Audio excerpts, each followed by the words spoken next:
Hey, what's up, guys? This is the lecture for your Thursday, April 8th assignment. How have geoscience processes changed the Earth?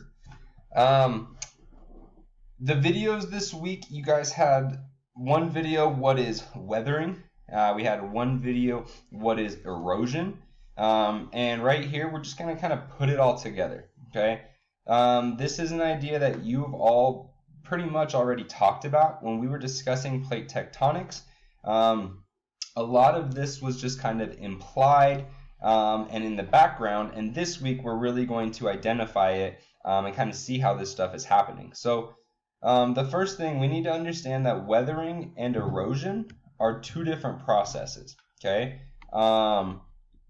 So weathering is when big rocks get broken into smaller rocks, and then those smaller rocks get broken into smaller rocks, and then smaller rocks get broken into pebbles, pebbles into sand, whatever, sand down into soil, soil to dust, whatever, okay? It's just a matter of we're breaking this stuff down. In that video, we looked at several ways that this happens, right? Wind and water are major causes of weathering. We talked about, like in that video, it was talking about how water has multiple ways that it can break rocks down. If you have a massive waterfall, right, and you have rocks at the bottom of that, just that impact, that pressure over time is going to be breaking the rocks down.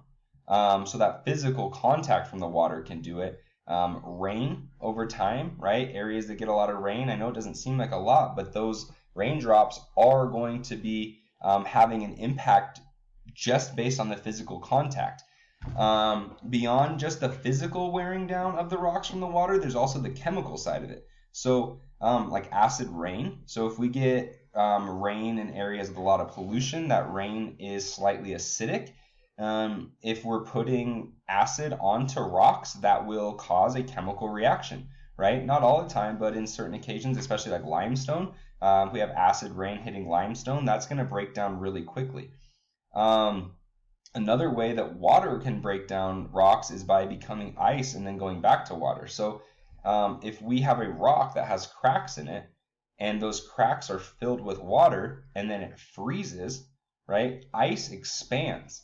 So when that ice expands a little bit, now that rock crack is going to get pushed a little bigger. And then that water will melt the next time it rains and fills that crack and freezes. It's going to get busted up even more. Okay, so that's just water interacting with rocks. If we have, or even just water that has some chemicals in it beyond the acid rain, plants are going to put off a chemical similar to vinegar, and that will mix in with water as well. When that water touches rocks, that'll break it down. That was an example that was in the video from Tuesday. Wind. So if we have, like in a desert, right, and there's a ton of wind blowing around and it's hitting rocks, whatever, that's going to be breaking down the rocks. Even not in a desert, if you're just, out in Reno, it gets pretty windy. We get dust that's blowing. We get that rocks that are hit, or dust that's hitting rock faces and breaking those down over time. Human impact, right? Like if I'm on a hike and I'm in, on a nature trail and I'm walking and I don't stay on the trail and I walk up the hill and I'm climbing on rocks, I could be breaking those rocks down, right? Or animals. Okay, so weathering is this idea that we're taking those big rocks and we're breaking them down. All right, now we have this idea of erosion, and erosion is taking that broken down rock and moving it from one place to another. All right, so if we think about that, typically wind and water are going to be our two main causes of erosion as well. So think about if we have, the hillsides around the Truckee River, okay? And wind and rain and animals and plants and all of these things are breaking these rocks down into smaller rocks, right? And those smaller rocks end up down on the, the banks of the river. And now we have, more water hitting them and animals and kids playing, right? And those rocks are getting broken down into sand, and that sand gets pushed out into the Truckee River.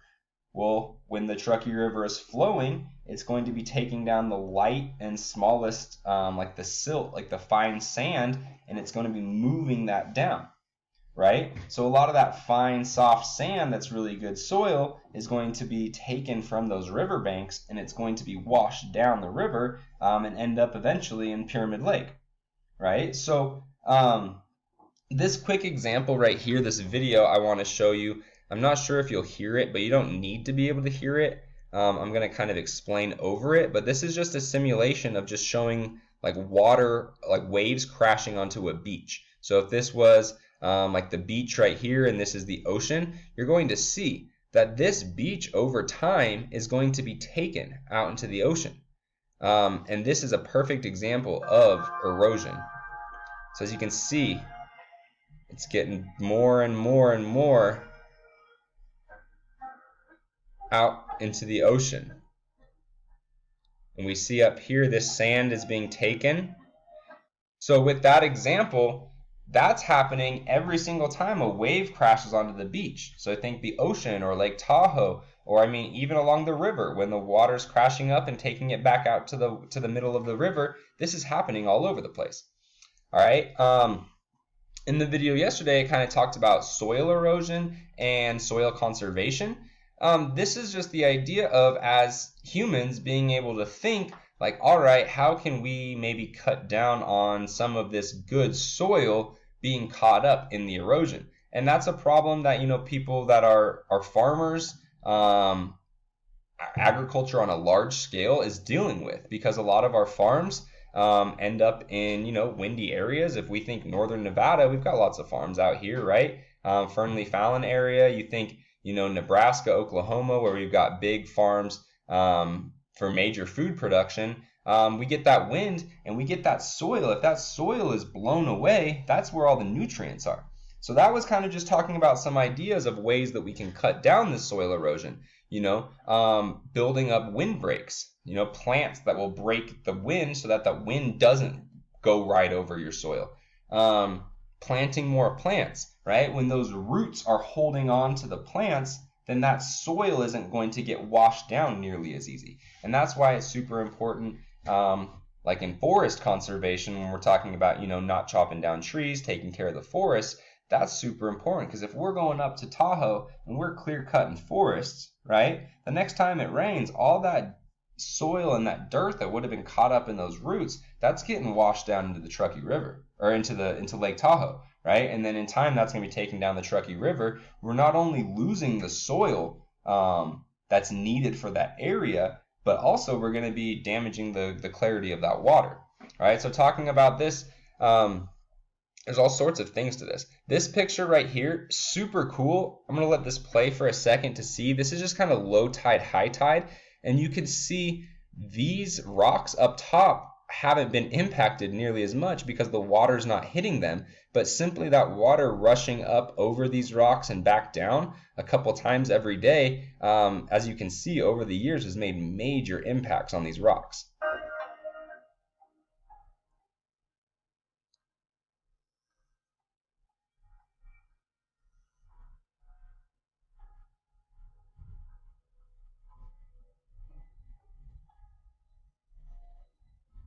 So we see now that water's back up, right? And now underneath there, that water's interacting chemically with those rocks, physically by hitting it. The temperature change within those rocks is causing it to expand and contract. And then we'll see the water go back out, right? And millions of years of this has caused these rocks to completely weather away, and then it's eroded out into the ocean. Taking a look at this, ice.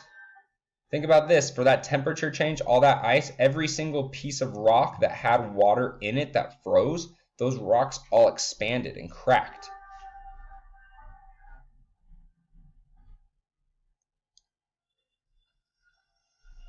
All right, so I'll cut that.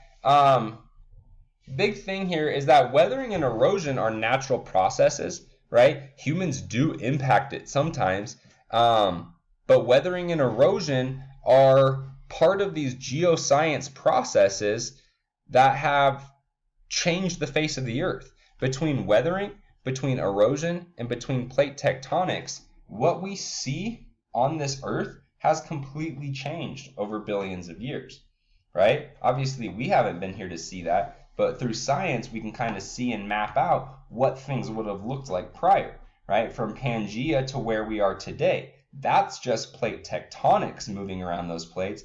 But while all those plates are moving, think about all the rock features and formations and parts of the world that were changed through weathering and erosion. So while these plates are moving, things are being weathered, dirt's being eroded, and we're changing the face of the earth all the time. Okay, so kind of just a quick review to look at how geoscience processes have changed the earth. Plate tectonics have moved where the plates actually are on the face of the earth. So where our land masses are different because of plate tectonics. And then how they look is totally different from weathering and erosion. Imagine if you have a tornado tear through a field, right? All that wind is going to throw all that dirt everywhere. All that sand that's being blasted against the rocks, that's going to cause erosion or weathering. That happens super duper quick and we can see it happen, right? But other things like the Grand Canyon, that was just a trickle of water that went by. And then as the river got bigger, it's taking more and more sand, right? And more sand, and more sand, and more sand. And over all these millions and billions of years, the Grand Canyon has become this massive giant canyon that we see, right? That was all done by water. That's erosion, right? That's just water taking sand. That's the water weathering down that big rock and then eroding it and taking it away. That's pretty crazy. That's the power of weathering and erosion. The ability to have the Grand Canyon go from a little creek on the surface to a massive river rushing through a canyon. Okay? So hopefully that helps. Let me know if you guys got any questions. Good luck on the IB assessment tomorrow, but with this information, you should be all ready, good to go. Peace out.